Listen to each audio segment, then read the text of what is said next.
The phone fell from my hand somewhere between the bedroom door and the window. I remember the screen cracking against the hardwood floor because sound travels differently when you're in shock. It echoes in ways that feel significant, like your brain is grasping for any detail that makes sense. 3 months of unemployment. 3 months of networking calls and portfolio reviews and interviews that ended with polite rejections. I'd finally scheduled a meeting with a firm for the following Monday. New opportunity. Fresh start. That was supposed to matter. That was supposed to change things. Instead, I was learning that the world could change in ways that had nothing to do with my carefully constructed plans. The hands came through the window, reaching across the sill with startling precision. I'd been asleep maybe 3 minutes when the glass broke. Not a smash, something calculated. A circle cut cleanly from the lower pane with tools I didn't recognize and wouldn't understand until much later. 1 hand, then 2. Then suddenly there were bodies moving through my apartment with the efficiency of people who had done this before. They moved like water finding cracks. Something that could be transported. The vehicle was industrial. I caught that much before consciousness started fragmenting. Metal walls. The smell of diesel and salt. Something about the temperature suggested we were near water. My mind, still partly aware despite the chemicals, tried to construct meaning from sensory data. Harbor? Port? The thought that should have comforted me, that being near a populated area meant rescue, safety, instead crystallized into something closer to terror. If we were at a port, we were near transportation. We were being moved.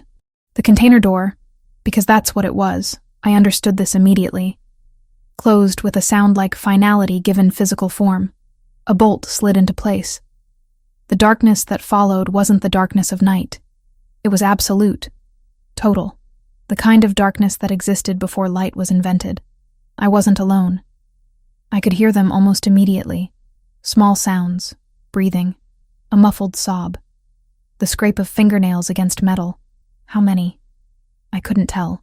The darkness had weight, and it compressed distance, made individual sounds seem to come from everywhere simultaneously.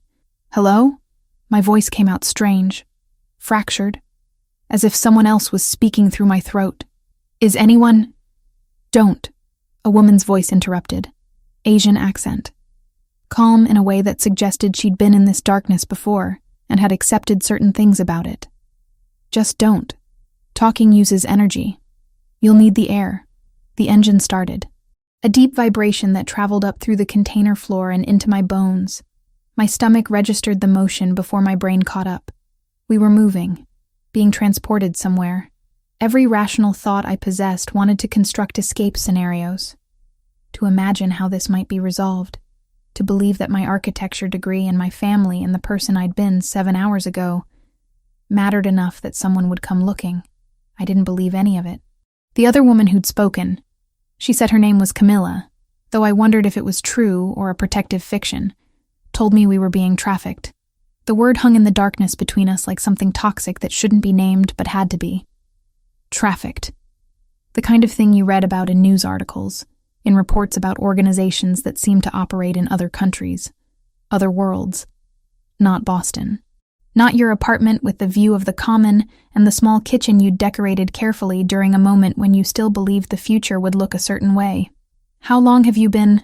I started. 6 months, Camilla interrupted. Maybe longer. Time works differently here. You stop counting days. You stop believing that the counting matters. There were 4 others. I couldn't see them, but I counted the breathing patterns.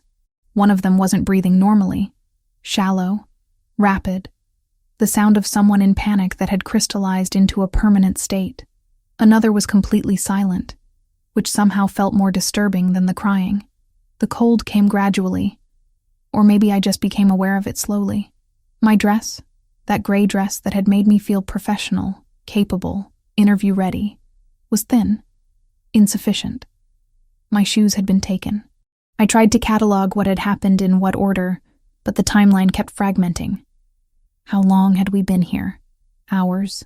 The engine noise suggested significant travel. The salt smell intensified. The air grew thick and difficult to breathe, like we were collectively exhaling our futures into an increasingly limited space. One of the silent women started moving. not escaping, just shifting, pressing against the container walls as if she might find a give, some weakness in the construction. There wasn't any. This container had been built to hold cargo. We were cargo now. "They're taking us to the docks," Camilla said. She was sitting near me, close enough that I could smell her. Fear, yes, but also resignation. At least that's what happened to me. They collect us, transport us by ship, then transfer to distribution. Distribution to where? Anywhere that pays. The words didn't fully process. Or they processed, but my mind refused the full implications. I'd read about trafficking. I'd seen documentaries. I'd felt the appropriate emotional response to other people's tragedies, but I hadn't believed, in any fundamental way, that it could happen to me. That the thing your parents warn you about, that feels abstract and distant when you're an employed 26-year-old professional, could become your actual reality in the span of minutes. I was learning otherwise. Hours accumulated, or what felt like hours. The container shifted occasionally. Loading operations, Camilla explained in her flat voice. More people were added. We made room for them because we had no choice. The air became increasingly difficult. Someone was crying constantly now, not just tears. Full-body sobs that shook the entire container because sound amplifies in confined spaces. I wanted to comfort her. I tried to reach toward the sound. But what comfort could I offer? We were trapped in metal darkness waiting for a future we didn't want to imagine. The motion changed. The rumble deepened. We weren't just moving now. We were floating. The container swayed slightly, a motion that was incredibly disorienting in absolute darkness. The ship was moving. We were at sea now, heading toward a destination that nobody in this container would have chosen. And then, without warning, everything changed. The sound came first. Gunshots. Rapid fire. Loud enough to cause actual pain in my ears. The other women screamed. I was screaming too, but the scream came out as something primal and instinctive, divorced from rational thought. The container lurched. Someone fell hard against metal. The violence outside continued. More gunshots, shouting, the sound of what might have been sirens. I thought we were dying. That seemed like the most rational conclusion given the available information. We were trapped. Something violent was happening beyond the container walls. Logic suggested we were casualties of whatever conflict was occurring. Trapped casualties who wouldn't survive to become victims of whatever fate awaited us. But then, silence. The kind of silence that follows violence and carries its own weight. And then the bolt sliding back. Light. The concept of light seemed almost fictional after hours of absolute darkness. It came through the opening container door in a way that made my eyes water. Made me cover my face with hands that didn't feel entirely like mine anymore. Behind the light, movement. A silhouette. A man. Tall. The kind of physical presence that seemed to take up the space even before he spoke. "Come out," he said. English, with an accent I couldn't identify. Slowly. One at a time. "You're safe now." I asked about the other women. The one who sobbed until the container seemed to vibrate with it. The one who never made a sound. And Camilla, who had taught me how to breathe in the dark. Alessandro said names were being matched, that hospitals and shelters were a better kind of triage than bravado. 2 days later, a victim advocate called. Camilla had a bed, a doctor, and paperwork with her real name on it. The advocate gave me a card for a counselor who specialized in people who spoke in floor plans and alarms. I went because there are rooms you can only enter if someone else holds the door. She didn't ask me to retell the worst night. She asked me to list the decisions I had made that were mine. We filled a page. I left with homework that sounded like logistics. Eat with both feet on the floor, lock the phone in a drawer after midnight, name one thing I would not negotiate. The list made the day feel measurable. I didn't know her last name, but I knew the relief that came with the word stabilized. Weeks later, the advocate left a voicemail I played 3 times. Camilla had asked to be transferred to a different city, somewhere she could walk without translating every doorway. I didn't keep the message, but I kept the timestamp.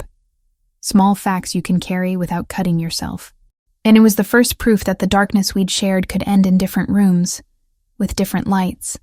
The irony of those words, "You're safe," would take weeks to fully process.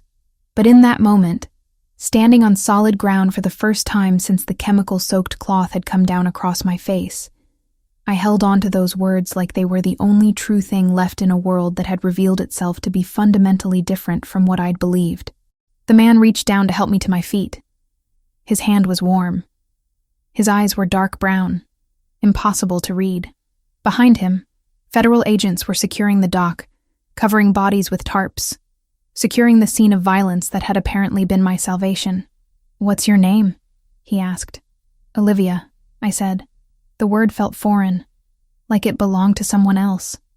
Someone who'd had a future planned out, an apartment, an interview scheduled for Monday. "I'm Alessandro," he said. Alessandro came by in a jacket that made him look like a decision someone else had already made. He stayed at the threshold the way people do when they know they've taken too much space before. I told him my rules. No surprises, no midnight plans announced at 11:59, and if he needed to choose between Empire and Oxygen, he'd choose Oxygen. He said that wasn't how empires worked.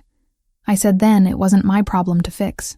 He laughed once, the good kind, the kind that admits the room just changed, and nodded. We shook on it like it was business, because it was. "You're coming with me." It wasn't a question. But then again, I wasn't really in a position to ask questions anymore. I followed him toward whatever came next, understanding only that everything I'd been was now behind me, sealed away in that metal container like a past that could never be fully recovered. The car ride took approximately 40 minutes. I know this because the part of my mind that wasn't in complete dissociation kept counting. 40 minutes meant distance. Distance meant they couldn't bring me back immediately. Distance meant something, or nothing. My brain kept grasping for logic in a situation that had revealed itself to be fundamentally illogical. Alessandro sat across from me in the backseat of a black SUV. He didn't speak during the drive. Neither did the two men who flanked him. I watched the city of Boston blur past the tinted windows, trying to construct meaning from what I was seeing. We were heading west, away from the water. "The penthouse," he'd said. His penthouse. "Why did you stop them?" I asked at some point during that 40-minute drive. My voice sounded strange, hollowed out. "Because they were operating in my territory," Alessandro said simply. "Russian cartel. They didn't have permission." Permission. As if this was a matter of bureaucratic oversight, rather than human beings being transported like cargo. I wanted to feel anger at that response. Instead, I felt something closer to numbness. The numbness was better. The numbness meant I didn't have to process the full implications of being saved by someone whose primary concern was territorial violation rather than human trafficking. "What happens now?" I asked. He didn't answer immediately. When he did, his voice carried that same calm that I'd heard at the docks. "Now you rest. Now you recover. Now you understand that you're safe." The penthouse occupied the top floor of a building in Back Bay. Floor-to-ceiling windows. Modern furniture arranged with geometric precision. Art on the walls that probably had artist names and exhibition histories attached to it. It was beautiful in the way expensive spaces are beautiful. Carefully curated, void of genuine comfort, designed to communicate wealth rather than provide sanctuary. "You'll need medical attention," Alessandro said as soon as we arrived. It wasn't a question. He was already on his phone, already arranging things. A doctor arrived within the hour. I texted my mother a photo of the skyline because words felt like a courtroom I wasn't ready to enter. She called in seconds. I didn't tell her about the container. I told her I was safe, that I'd explain the rest when I had language that didn't taste like metal. She believed me the way only mothers do. On credit, with interest. A woman in her 60s who didn't ask questions, just examined me with professional efficiency. Checked for signs of injury, drew blood, asked me to follow her finger with my eyes, listened to my heart. The chemical I'd been exposed to had metabolized already. No permanent damage. Lucky. Lucky. That word seemed obscene in context. The doctor left medications and instructions. Hydration. Rest. Trauma responses were normal. The medications would help with sleep if I found myself unable to achieve it naturally. I didn't tell her that sleep seemed impossible. That closing my eyes meant returning to the container, meant experiencing the darkness over and over. Alessandro showed me to a bedroom. Guest room, he called it, though the size of it suggested it could accommodate an entire apartment. Fresh clothes were already laid out on the bed. Not my clothes. Clothes that fit me perfectly despite the fact that no one had taken my measurements. Soft fabrics, earth tones, a cream-colored sweater, warm brown pants. The kind of clothes meant to soothe, meant to communicate that I was in a space where comfort mattered. "There's a bathroom through there," Alessandro pointed. "Shower if you want. Everything you need has been provided." I showered for 45 minutes. The water pressure was incredible. The hot water endless. I stood under the spray and tried to wash away the smell of the container, the residue of chemical exposure, the feeling that something fundamental in me had been damaged irreparably. The water ran clear. My skin emerged clean, but the feeling persisted. The penthouse had guards. I understood this gradually over the first few hours. Men positioned at the entrance. Men in the hallway outside my bedroom. Men visible through the windows standing on the building's perimeter. They weren't treating me as a guest. They were treating me as something that required security, something precious, or something dangerous. I couldn't decide which. Alessandro visited me that evening. He brought food, soup, bread, simple things. He set the tray on the desk and observed me with those dark brown eyes that were impossible to read. "Eat," he said. "Your body needs fuel." "Why am I here?" I asked. The question I'd been avoiding since we left the docks. "Because you need protection," he said. "From what? From who?" "From the people who put you in that container. From people who might try to do it again. From the uncertainty of your position." He paused. "From yourself, perhaps. The impulse to make decisions from a place of trauma rather than clarity." "I don't know you," I said. It seemed important to state this fact. Important to establish that the gratitude I felt for not being trapped in darkness anymore didn't erase the fundamental reality of our relationship. He was a stranger who happened to have been at a dock at a specific moment. "No," Alessandro agreed. "You don't. But I knew that you needed immediate protection, and that the systems designed to provide that protection would move slowly and create paperwork trails that other people could follow. So instead, you're here. You're safe. You're secure. You have time to recover before you decide what comes next." "Am I your prisoner?" I asked directly. The question seemed to amuse him slightly. "Do you feel like a prisoner?" "I don't know what I feel like." "Then let's establish this. You are not a prisoner. You're free to leave whenever you choose. The guards you've noticed are to prevent people from coming in, not to prevent you from going out. The medications the doctor left are optional. The food is optional. Everything is optional except one thing." "What's that?" "The understanding that leaving would be dangerous.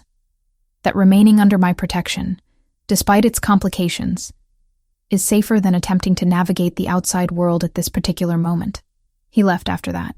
The door to my room closed with a soft click. I sat on the edge of the bed and tried to decide if what he'd said constituted a threat or a statement of fact. The distinction seemed important and increasingly impossible to determine. That first night, I didn't sleep. I mapped exits in the ceiling shadows the way I used to map galleries, egress, sightlines, choke points, because the body remembers what safety costs. I tried. The medications the doctor had left made sleep possible in theory, but my brain kept cycling through scenarios. The container, the darkness, the gunshots, Alessandro's face when he'd opened the container door, the expression in his eyes that contained something I couldn't quite name, protection and possession existing in the same moment, salvation that came with obligations I didn't fully understand. By morning, exhaustion had created a strange clarity. I understood that I was trapped, but not in the way I'd been trapped in the container. This trap was more sophisticated, softer, easier to convince myself might not be a trap at all. The penthouse was comfortable. The food was good. The guards were polite. The showers had excellent water pressure. But I was still trapped. And the man who'd constructed this particular trap was still a stranger. A stranger who'd apparently decided I was worth saving, or worth possessing, or worth something that I didn't yet have the language to describe. The federal agents arrived on the third day. 2 of them. A woman in her 40s with a sharp expression, and a younger man with a notebook. They sat in Alessandro's living room, not my bedroom, which suggested this was official in some way, and asked me to recount everything. I told them about the men coming through my window, about the chemical, about the container and the darkness, and Camilla and the other women, about the gunshots that had fractured the night and the moment the door opened to reveal Alessandro, standing silhouetted against dock lighting. What I didn't tell them was that I was beginning to understand the architecture of what had happened. The way Alessandro kept inserting himself into the conversation, not threatening, just present, just making clear through his proximity that whatever protection the federal system could offer, he could offer more, different, faster. "We're going to need you to testify," the female agent said. Her name was Morrison. She had kind eyes that didn't match the sharpness of her mouth. "We're building a case against the Russian operation, the trafficking network. Your testimony would be valuable." "Of course," I said. "There's protective custody available," Morrison continued. "Safe houses. The system can ensure your security while we move forward with prosecution." Alessandro shifted slightly. Just a movement. Just enough that I noticed and, more importantly, Morrison noticed that I noticed. "She'll remain here," Alessandro said quietly, "under my protection." "That's not standard procedure," Morrison replied. She wasn't looking at him. She was still looking at me, trying to communicate something through eye contact, trying to tell me that I had a choice. "I'm aware," Alessandro said. "But this is what's happening." I should have objected. Some part of me understood that objecting was the rational choice, that accepting federal protection meant stepping outside Alessandro's orbit, meant reclaiming some version of agency and independence. But that part was quieter now, worn down by days of realizing that the system Morrison represented had failed to protect me when I was taken from my apartment, that the same system had failed to notice I was missing until I could no longer be ignored. "Olivia," Morrison said directly, "do you want to be transferred to a federal safe house?" I looked at Alessandro, not for permission, for clarity, for understanding of what refusing would mean. "I'll stay," I said. Morrison's expression shifted. Disappointment, understanding, recognition of a choice being made that she couldn't prevent. She set a business card on the table. "If you change your mind." She didn't push. She scheduled weekly check-ins, handed me a list of victim advocacy contacts, and made me promise, twice, that I'd call if the number ever felt like a lifeline instead of a formality. "If you ever feel unsafe, you call this number immediately." After they left, Alessandro didn't speak. He simply walked to the window and looked out at Boston stretching below us.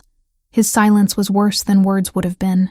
It communicated that he'd expected this outcome, that my choice had been inevitable from the moment he'd opened that container door.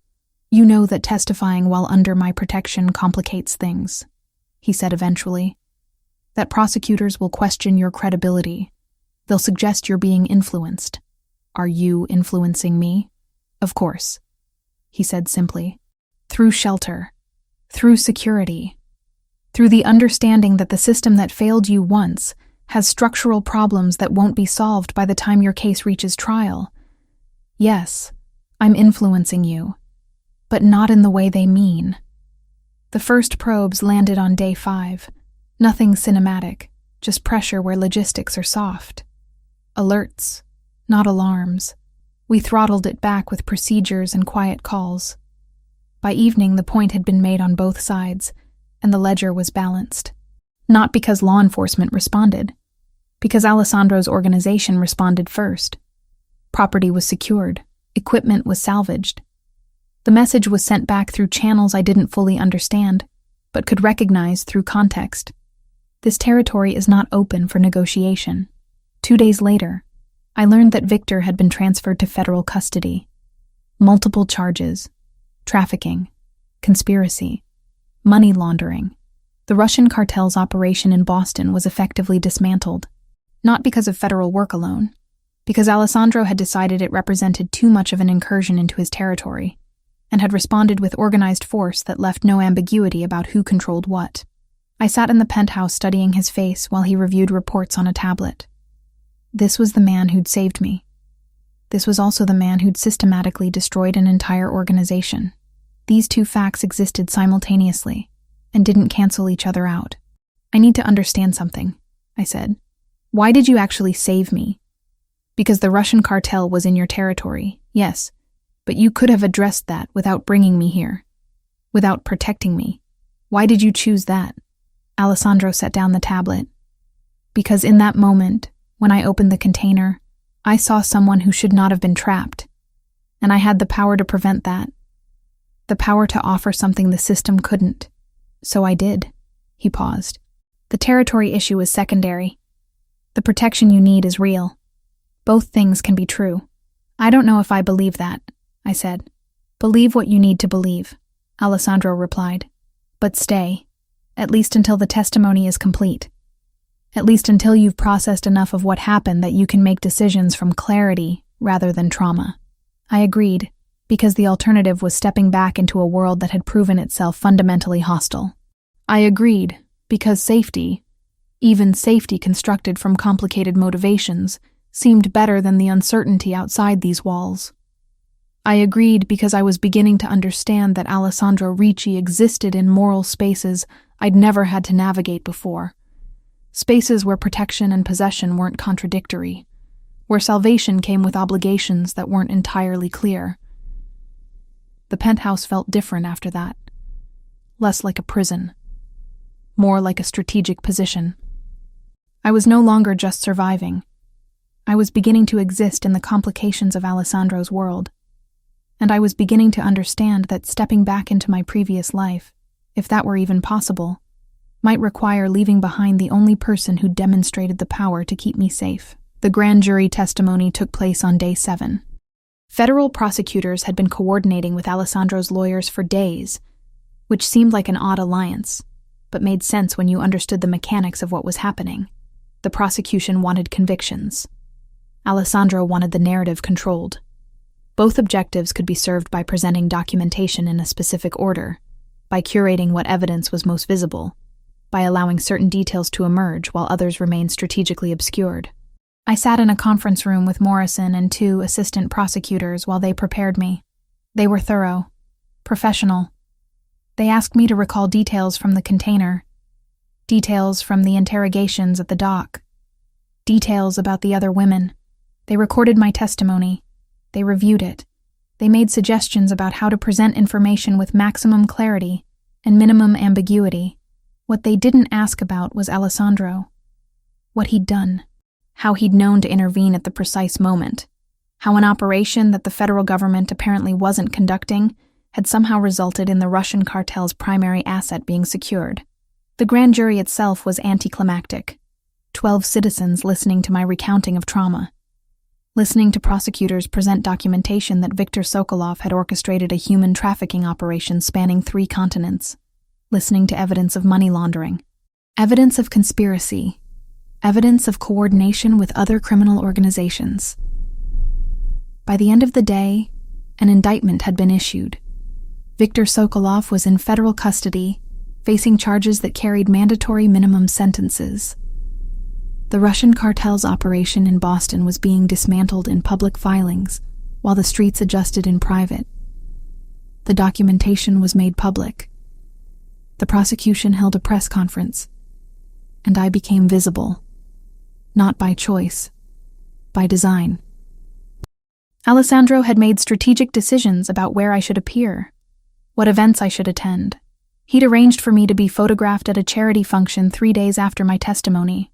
Me in a burgundy dress, not navy, not the color I'd expected to become defined by, standing beside him at a function benefiting trafficking survivors. The photograph made the evening news. The caption described me as a survivor, as someone who'd escaped the Russian trafficking network, as someone now under the protection of prominent Boston businessman Alessandro Ricci. "Why am I being used?" I asked him directly after seeing the photograph on the news. We were in the penthouse. He was reviewing documents at the dining table. He set them aside with the precision that characterized all his movements. "You're not being used," he said. "You're being protected. There's a difference. That photograph is being used. I'm in it." "Yes," he agreed. "That's intentional. The more visible you are, the less viable you are as a target. Harming you now would create a public incident, would draw attention that no remaining Russian assets want. Visibility is protection, or visibility is branding," I said. "You're positioning yourself as someone who rescues victims, someone who protects. It builds a particular kind of reputation." He didn't deny it. He simply looked at me with that expression I was learning to read. Not quite satisfaction, more like recognition that I was beginning to understand the architecture of his world. "Both things are true," he said finally. "You are genuinely protected by your visibility. And yes, my reputation benefits from being associated with that protection. The world doesn't operate on pure motivations, Olivia. It operates on intersecting incentives. Understanding that is the beginning of wisdom." Over the next several days, information emerged about Victor. He was in federal custody at a detention facility in Massachusetts. He was facing trial on 7 counts related to human trafficking, money laundering, and conspiracy. His bail had been set impossibly high. He wouldn't be making it. The Russian cartel's network in Boston collapsed almost immediately after his arrest. Lower-level operatives were arrested. Assets were seized. The operation that had taken me from my apartment was officially over. Federal authorities declared a victory. The news reported it as such, but something about it felt incomplete. I couldn't articulate exactly what at first. The logic was clear. Victor was captured. The cartel was dismantled. I was safe. But over the following weeks, I began to notice things. Calls Alessandro received from people I never saw. Meetings conducted in hushed voices in rooms I wasn't invited into. Men arriving and departing with urgent precision. The sense that while the Russian cartel's operation was indeed over, other operations were accelerating. "Are you consolidating power?" I asked him one evening. He was working late, reviewing financial documents. He looked up from his laptop. "The vacuum left by their collapse needed to be filled," he said. "Better by me than by someone else. Better organized. Better contained. You're expanding because they're gone." "Yes, that's not really about protecting me," I said. "That's about opportunity." "No," Alessandro corrected. "Protecting you is one thing. Expanding my organization is another. They're not contradictory. They're simultaneous. I can do both. I am doing both." I realized around day 18 that I'd moved into a different kind of cage. Not the container. Not even the penthouse with its locked doors and stationed guards. This cage was constructed from visibility and complexity, and the understanding that leaving would be far more complicated than remaining. The charity photographs continued. Events at which I was positioned next to Alessandro. Careful compositions that suggested rescue narrative. Suggested that this was a man who saved people. A man with power who used it benevolently. A man who was owed loyalty and gratitude and silence. I was becoming his proof of character. His investment in the narrative of being more than what he actually was. And the worst part was that the narrative wasn't entirely false. He had saved me. He had protected me. He had used intelligence and force to dismantle an organization that was destroying lives. He'd also used me to build his reputation. Used my trauma to create public positioning. Used my visibility to communicate messages about his power and his protection to everyone operating within his sphere of influence. When I tried to articulate this to him, he didn't defend himself. He simply looked at me with that expression of recognition. "You're beginning to understand how the world actually functions," he said. "Most people never do. Most people prefer their stories simple. Good and bad. Rescue and victimhood. Black and white. You're learning that everything is gray. That survival requires accepting complexity. That protection costs something. Usually agency. Usually the right to be entirely certain about your own positioning." Victor appeared in court 2 weeks after my grand jury testimony. I was required to be there, to provide in-person testimony, to look at the man who'd orchestrated my trafficking and communicate through that look the impact of his choices. It was devastating in a way I hadn't anticipated, not because I felt vindicated, because I understood that destroying him didn't undo what had happened to me. didn't return the version of Olivia who'd existed before the container, didn't make the penthouse less of a cage, even though it was infinitely more comfortable than the container had been. After the testimony, Alessandro met me in the courthouse hallway. He took my hand. It was the first public display of physical affection between us. The photographers captured it immediately. "You did well," he said. "I testified about being trafficked," I replied. "That's not performance. That's just survival. It's both," he said. "Always both. That's what you have to accept if you're going to stay." I understood what he was asking. Not for love, not even for genuine partnership, for acceptance of the architecture, for understanding that I existed now in spaces that couldn't be neatly categorized, protected and imprisoned, rescued and possessed, visible and invisible. I was learning to live in those spaces, learning to breathe in ambiguity, learning that the alternative to Alessandro's complicated protection was returning to a world that had proven itself far more hostile than any penthouse could ever be. The phone calls started around 3 a.m. I wasn't sleeping. I'd stopped sleeping predictably somewhere around day 9 of being in the penthouse. My body had developed an internal rhythm that bore no relationship to clock time. I'd wake at odd hours, sit at the window, watch Boston sleep below, try to convince myself that the life I'd lived before the container still existed somewhere in the city's geography. The calls were different, urgent. Alessandro took them in sequence in his office. I stood in the kitchen drinking water that tasted like nothing, trying not to listen but unable to avoid hearing fragments through the open doorway.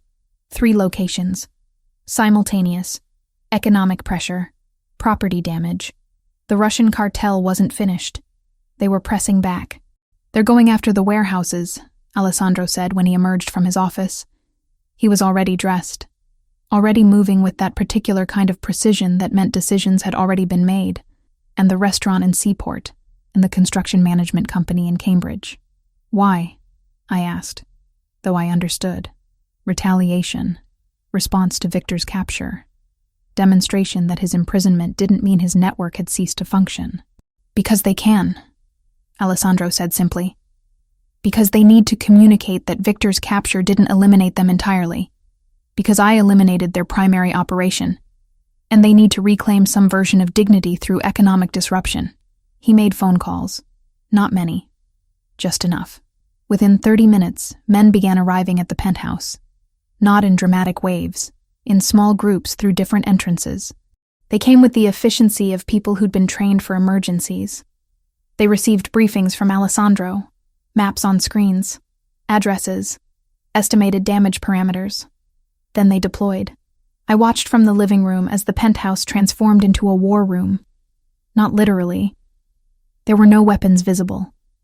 Just men with phones and tablets coordinating with other men at identified locations. The precision was almost beautiful, almost clinical. Alessandro sat at the dining table with coffee that grew cold while he orchestrated. "Warehouse 1 is secure," someone reported through Alessandro's earpiece. "Construction site fortified," another voice confirmed. "Restaurant staff evacuated," a third communication relayed. Within 2 hours, property damage had been contained. Equipment had been salvaged or relocated. The economic impact the Russian cartel had attempted to inflict was significantly reduced. The message was clear. This territory belonged to Alessandro. His operations were protected. His security protocols were sophisticated enough to prevent the kind of harm that required advance notice and coordinated strikes. By dawn, the response was already being organized. Not through police, through channels I didn't fully understand but could recognize. Information was being sent back through intermediaries. Money was being moved.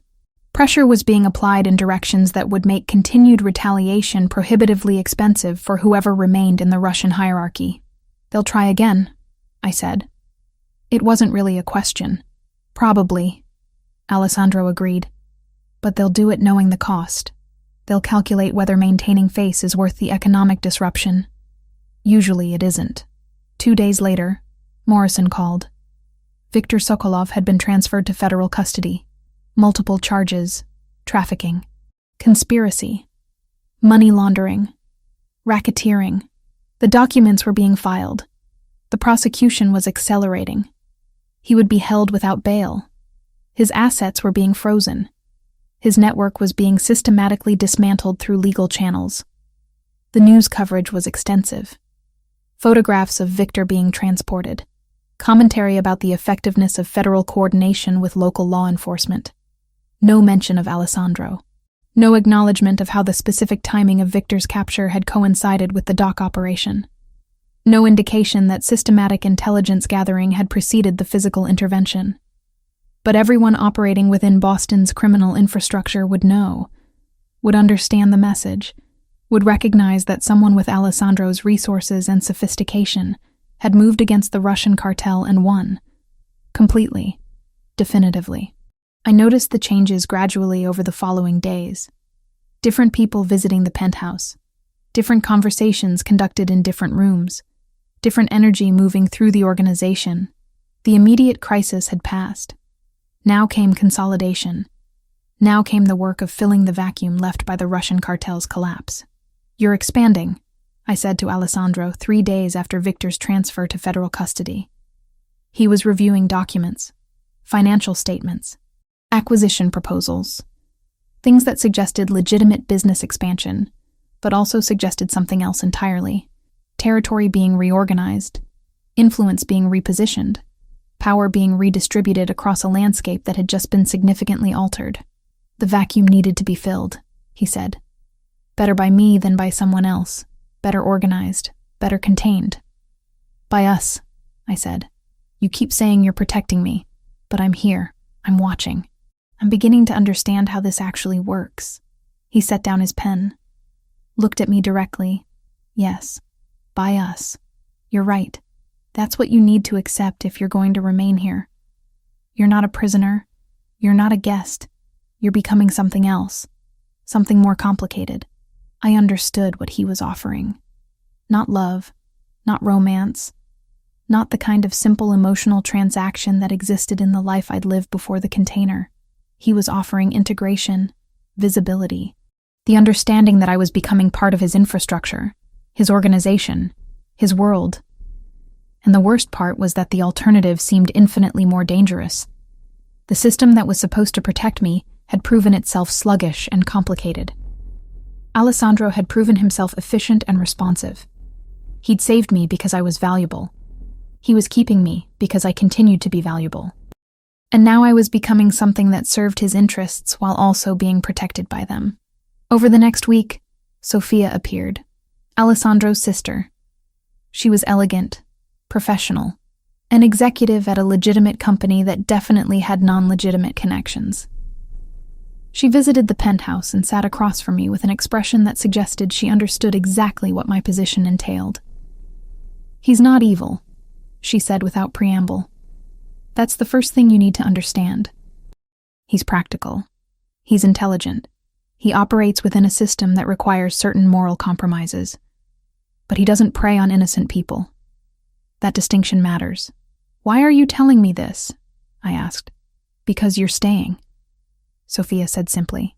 "Because my brother has decided that you're worth protecting, which means you're worth integrating. And because I recognize that expression on your face. It's the same expression I had when I first understood what my family actually does. And the same expression I had when I realized that leaving was more dangerous than staying."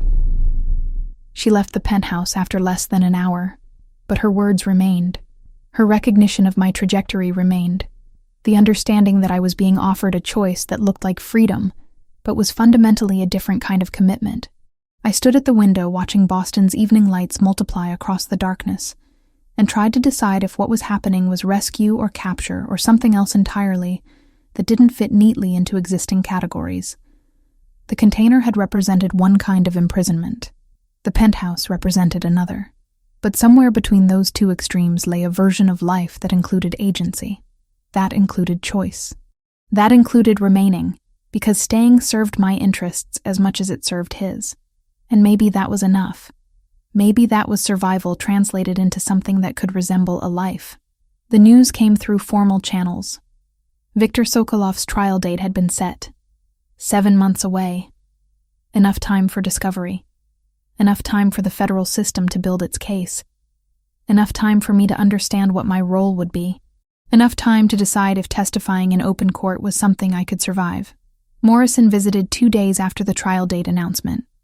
She brought documents, protective measures available to witnesses, options for testimony via closed-circuit television, options for anonymity in certain circumstances, options that suggested the federal government recognized that my visibility had become a liability rather than an asset.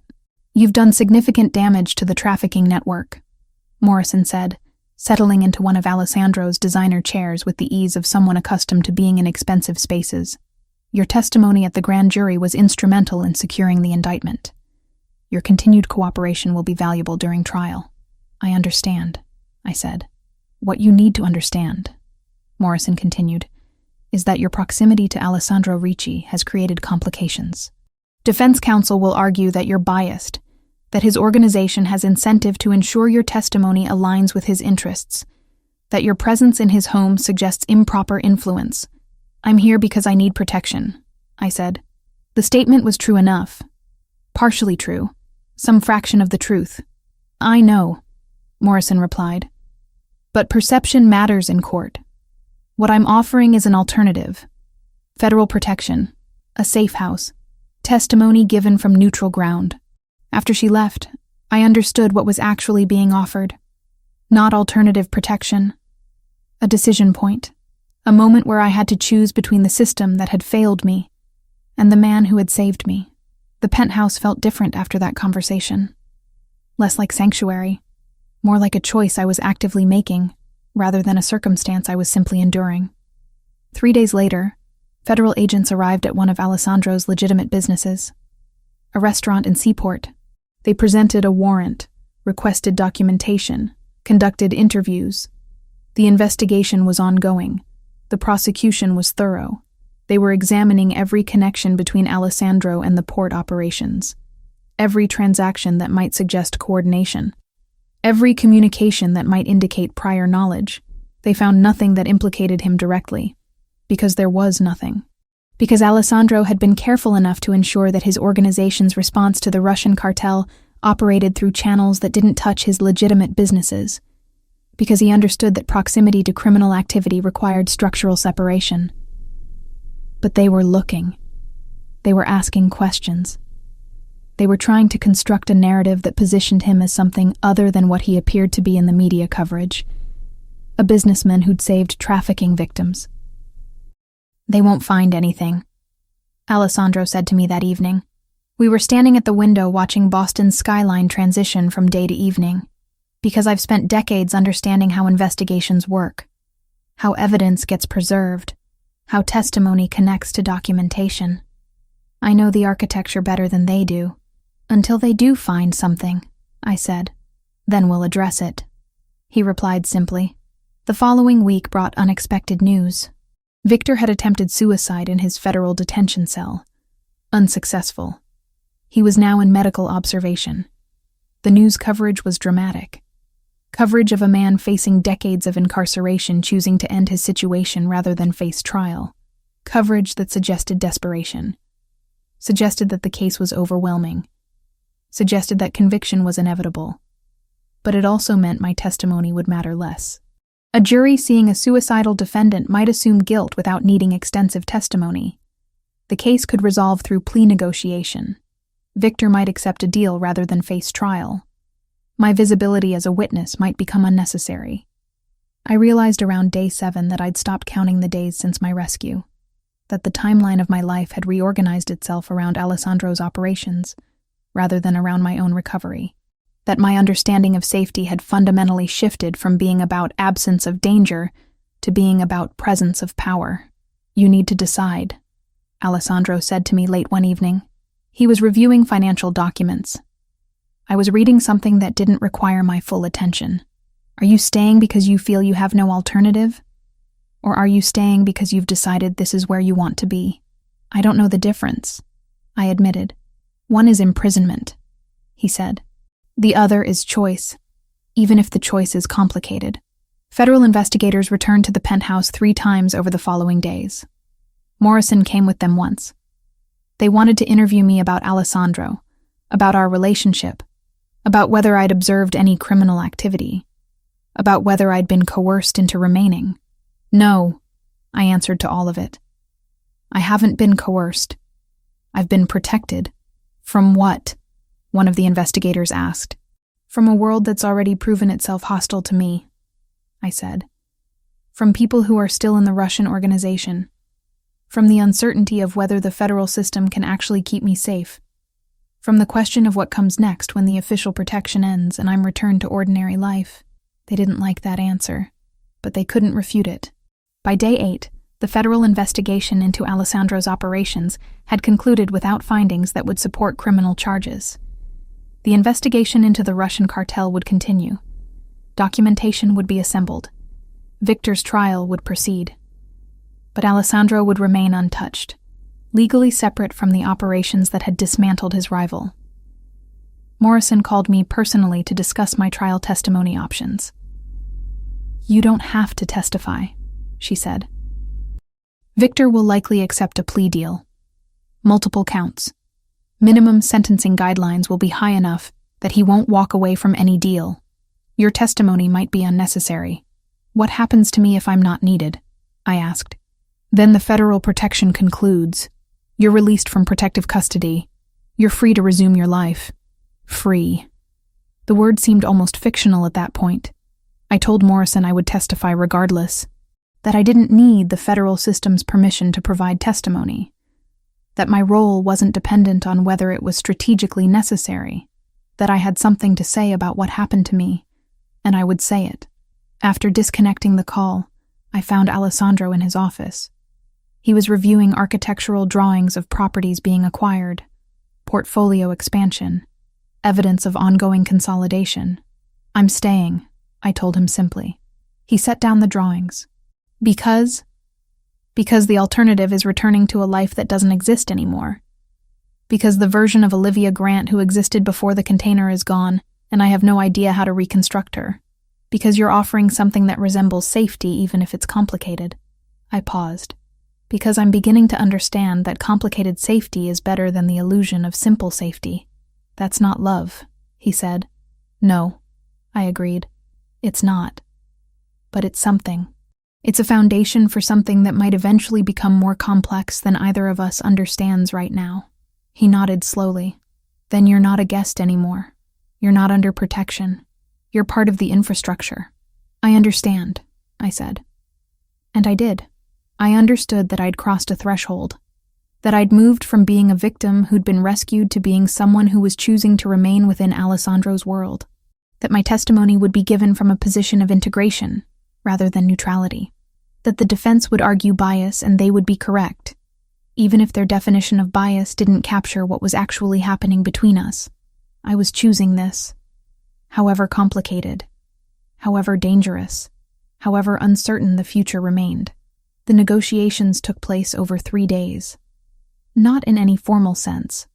No lawyers. No contracts signed in front of witnesses. Just conversations between Alessandro and me that gradually shaped themselves into something resembling an agreement about what came next. I want to work, I said on the first day. We were in his office. Late afternoon. The Boston skyline visible through floor-to-ceiling windows. Doing what? He asked. Architecture. What I was trained for. What I was doing before the container. I paused. What I would be doing if my life hadn't been interrupted. He nodded slowly. That can be arranged. I have contacts. Legitimate firms. Projects that need architectural consultation. You'd work independently but under protection. What does that mean? It means you have employment. You have income. You have professional identity. But you're never alone. Someone is always aware of your location. Someone is always positioned to extract you if necessary. I'm not a valuable asset to extract, I said. You're more valuable than you understand. Alessandro replied. You're a witness. You're someone who can testify. You're also someone who's chosen to remain with me despite having federal alternatives. That choice has meaning. That choice requires protection. The second day brought practical considerations. Where would I work? Which firms? Which projects? We settled on a small architectural practice in Cambridge that specialized in sustainable urban development. The owner was someone Alessandro had connections with. Someone who understood the arrangement. Someone who could provide legitimate employment while ensuring my safety remained paramount. "How long do I work there?" I asked. "As long as you want to," Alessandro said. "Until you decide you need something different. Until circumstances change. Until you decide to leave." "Can I leave?" "Yes," he said simply. "You can always leave. But I would ask that you understand the consequences of leaving. That you understand what leaving means in terms of your own safety. That you leave with full knowledge of what you'd be stepping back into." The third day was about logistics, hours, compensation, transportation, the mundane architecture of existence. I would work 3 days a week. The salary was generous, more than I'd made before the container, more than was strictly necessary for survival. The additional money represented something Alessandro didn't say explicitly, but communicated through the amount itself. Investment. Commitment. Understanding that I was building something beyond mere survival. Sophia visited on the evening of the third day. She brought wine. 2 glasses. We sat in the living room watching Boston's evening transition into night. "He cares about you," she said without preamble. "I don't know if that's accurate," I replied. "It doesn't matter whether it's accurate," Sophia said. "What matters is that he's demonstrated commitment. He's integrated you into his infrastructure. He's arranged legitimate employment. He's given you agency within constraints. That's about as close to caring as someone in his position can get." "What if I want more?" I asked. "What if this isn't enough?" "Then you'll want something he can't give," Sophia said. "Because his world doesn't have room for romantic fantasy. It has room for strategic partnership, for mutual benefit, for understanding that both people in the arrangement are getting something they need from it." "What am I getting?" I asked. "Safety," Sophia said immediately. "Security. Protection from people who would harm you. Employment. Identity. Purpose. All of it comes with obligations. All of it comes with visibility. All of it comes with being part of something larger than yourself. But you're getting those things, and you wouldn't have them if you'd chosen federal protection." I started work at the Cambridge firm on Monday. The name was Harrison & Associates. On my first morning at Harrison & Associates, I didn't ask for a tour. I asked for a floor plan. The receptionist, the kind of unflappable that people mistake for shy, handed me a laminated map and a badge. The building was a problem set. 2 stairwells, 1 freight elevator, a lobby that pooled strangers in a single glass bowl. Alessandro's people wanted to post up outside. I said we were not turning a civil office into a stage. We compromised. Staggered arrivals, a panic phrase I could say in a sentence without breaking it, and a rule I wrote on a sticky note and pressed into my own palm. No one draws a gun around me unless the world is already on fire. We ran a drill without calling it one. The panic phrase slipped into a conversation about coffee, and 3 people did exactly what we'd rehearsed. Log off, stand, walk. No sprinting, no heroics, no speeches. The building emptied in under 4 minutes. Someone complained about losing a paragraph to the autosave. I said a paragraph is cheaper than a life. No one argued. I was not hired to save anyone. I was hired to make a museum that taught a city to read itself. The archive looked like a shipyard for paper. Gray metal stacks, boxes with codes that meant something to the person who'd written them, and almost no one else. 2 days later, we pushed the tables together and called it a charrette because names make people braver. A teacher from Dorchester wanted her students to see the city like a palimpsest. A bus driver from East Boston wanted a wall of roots that showed where the city pinched people without asking. An elderly couple brought a folder of permits from a bakery that had moved 3 times and survived each one. We taped everything to the wall until the room looked like the inside of a complicated head. It didn't make the city simpler. It made it legible. I started with labels, then with routes. If you want a public to move, you give it a spine. If you want a team to move, you give it an exit. By lunch, we had both. I opened my mouth to scream, and something came down hard across my jaw. Not a fist. Something textured. A cloth soaked in chemicals that burned my throat and made my vision tunnel inward toward a shrinking point of light. The gray dress I'd worn to 3 interviews that day became irrelevant. My hair, which I'd spent 40 minutes styling that morning, became just something to grab. On the way back from the museum, we ran a decoy route that Alessandro's driver called boring. Boring is a choice, I told him. We changed lanes when no one would and didn't when everyone did. A sedan that had looked like a coincidence turned into a trend and then into a mistake. At the bridge, we let it pass. At the next light, it didn't signal. The next day, we took the bus because patterns metabolize around cars. It was the sort of route where strangers become a temporary choir. The same stops, the same sighs, the same choreography of hands for the chord. No one followed. Boredom is an accomplishment you have to earn. People show you who they are when the pattern asks them to be patient. My apartment, the one I'd fought so hard to afford even during unemployment, the one that was supposed to be my sanctuary while the rest of my life reorganized itself, became a place where I ceased to be Olivia Grant, 26-year-old architect, and became something else entirely. By the afternoon, we had a stand-up that didn't pretend to be agile but was honest about blockers, a vendor who kept missing deliveries, a grant report that wanted numbers we didn't collect, a door that insisted on squealing at the worst possible moment. I drew a line on the whiteboard and asked everyone to put their problem on one side and the smallest next action on the other. We didn't solve anything dramatic. We made a list that fit on a single page. The next hit never made a noise. It arrived as a spreadsheet that didn't balance and a purchase order that aged backwards. A supplier froze our account because a fax said so. The fax number belonged to a company that dissolved last winter. We didn't call the police. We called the bank, the bank's lawyer, and the lawyer's calendar. By midnight, the freeze was a note. By morning, the note was an apology. And by lunch, the apology was a clause in a new contract. Less cinematic, more permanent. Small practice. 5 architects. Work focused on sustainable development, mixed-use properties, urban revitalization, important work. Work that felt like it mattered. My office was small but well-designed. Morning light through eastern windows, quiet enough to concentrate, visible enough that people knew I was there. On my first day, I understood immediately that everyone working there knew exactly what I was. Not explicitly, but through the careful way they treated me, the gentle professionalism, the understanding that my presence in their firm represented something beyond normal employment. At lunch, the principal architect, a woman named Helena in her 50s, sat across from me in the break room. "Alessandro explained your situation," she said without preamble. "I want to be clear about something. You're safe here. Your work is legitimate. Your role is genuine. But you're also being protected. My responsibility is to ensure that protection doesn't interfere with the work you're doing." "What happens if it does?" I asked. "Then we adjust," Helena said simply. "We move your schedule. We adjust project assignments.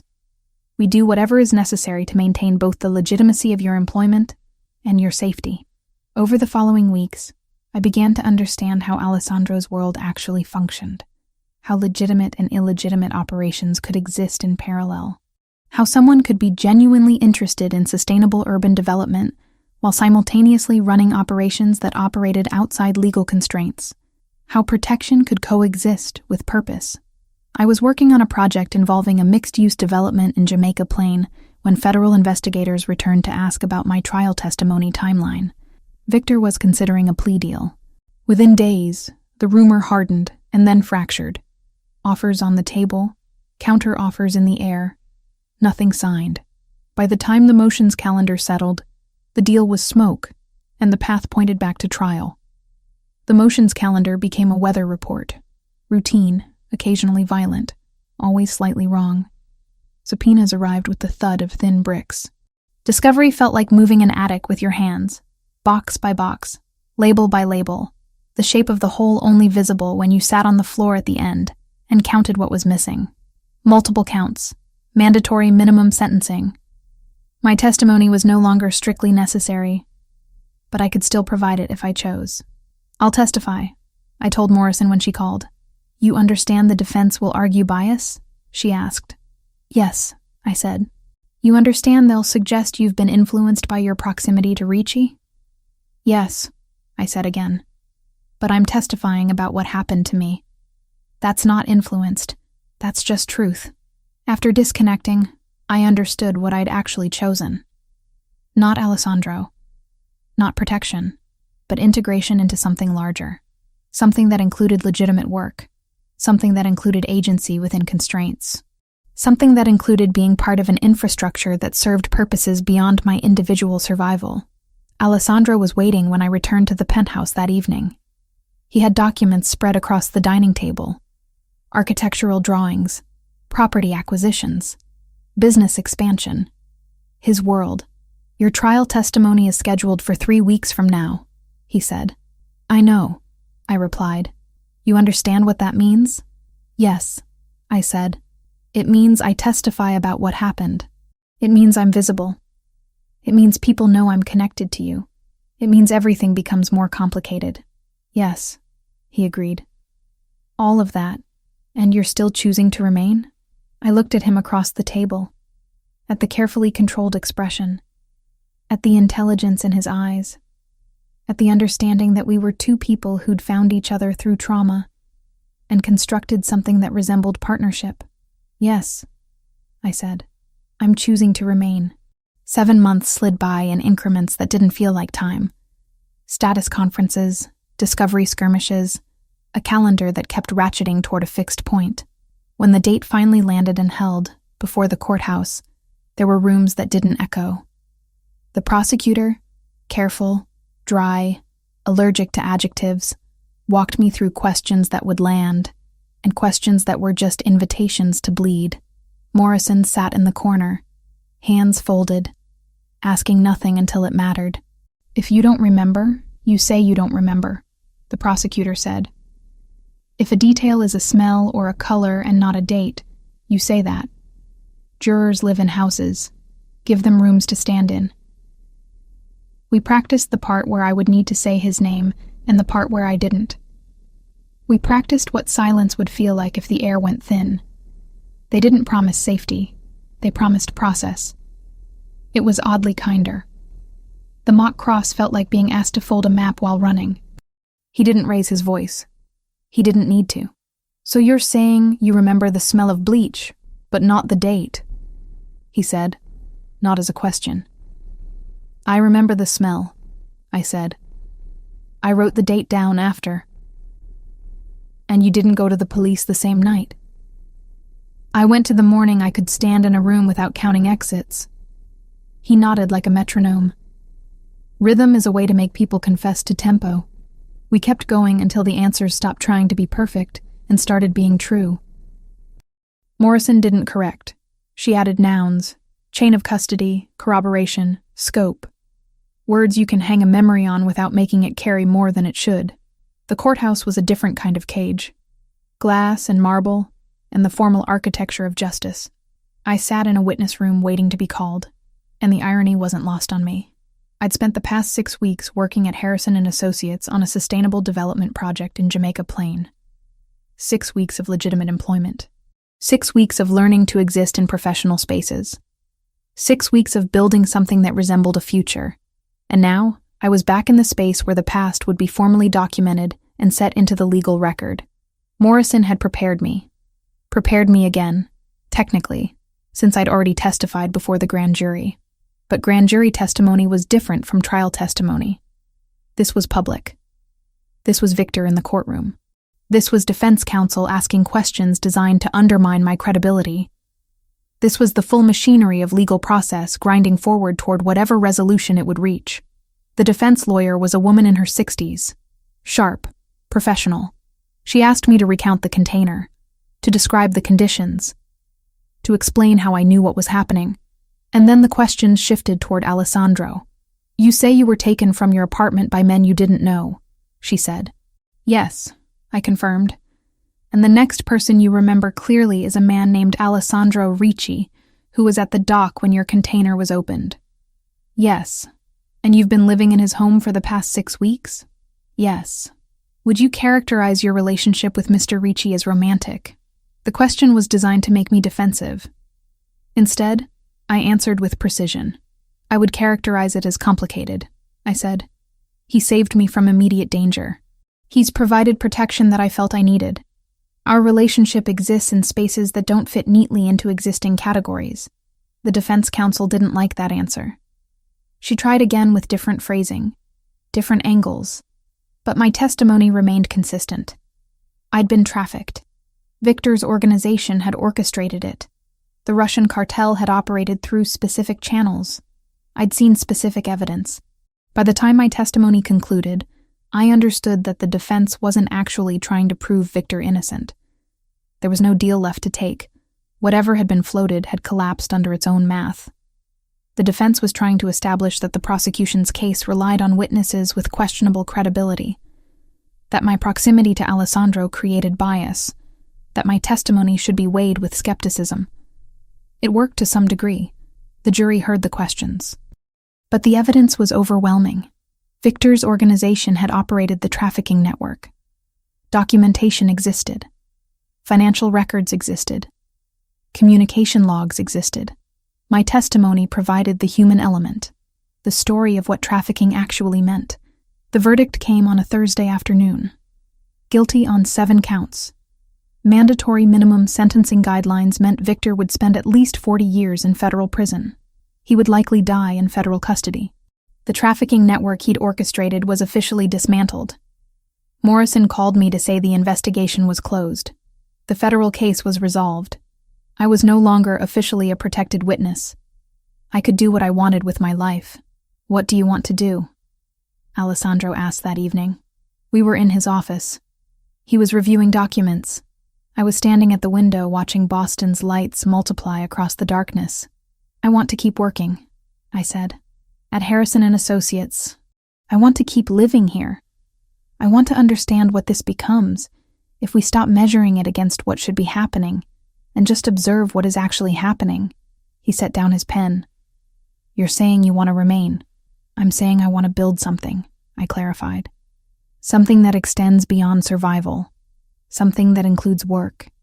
Something that includes partnership. Something that exists in the space between what the federal system offered and what I could have rebuilt on my own." Sophia visited 2 days after the verdict. She brought wine again.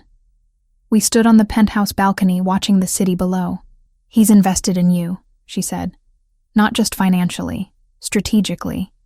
He's positioned you in a way that protects his interests while also protecting yours. That's significant. What if it doesn't work?"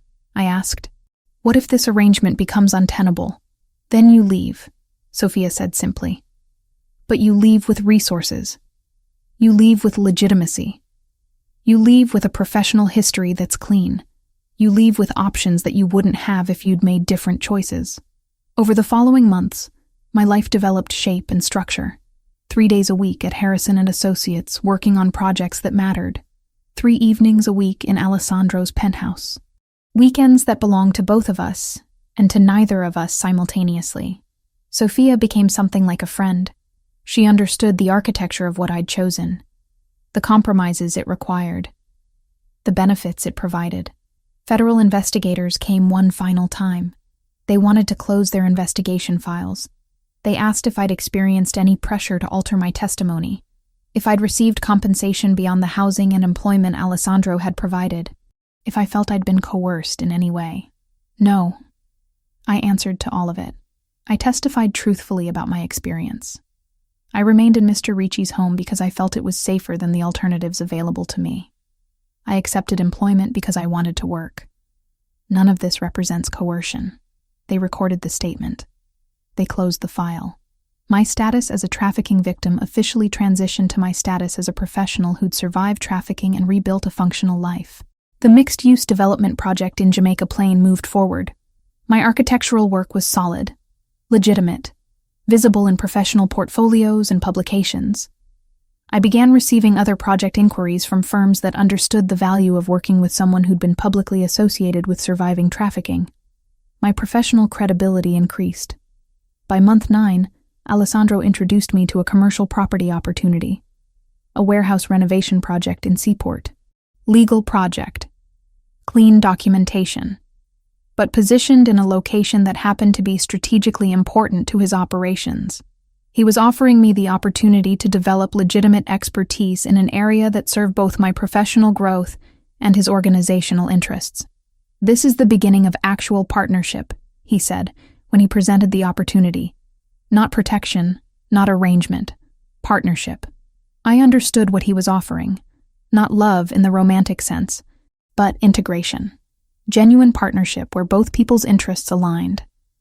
Where my professional growth served his strategic goals and his protection enabled my professional growth. I accepted the project. 13 months after being pulled from the container, I existed in a space I couldn't have imagined. I was employed legitimately and effectively. I was developing professional reputation in sustainable urban development. I was integrated into Alessandro's infrastructure in ways that served both of us. I was protected by visibility rather than invisibility. I was building something that extended beyond mere survival. Was it perfect? No. Did it contain moral complications? Absolutely. Did it exist in legal gray areas? Frequently. But it was mine. It was a life I was actively building rather than a life that had been imposed upon me. And that distinction, I was learning, mattered more than any romantic fantasy about rescue or redemption could ever matter. The penthouse remained my residence. The work remained my purpose. Alessandro remained a presence that was becoming less about protection and more about partnership. Sophia remained the person who understood the architecture of what I'd chosen. And somewhere beneath the city streets, the world continued moving through moral complexities and strategic partnerships, and the messy reality of people making choices that didn't fit neatly into existing categories. I was surviving. I was thriving. I was building. And that would have to be transformation.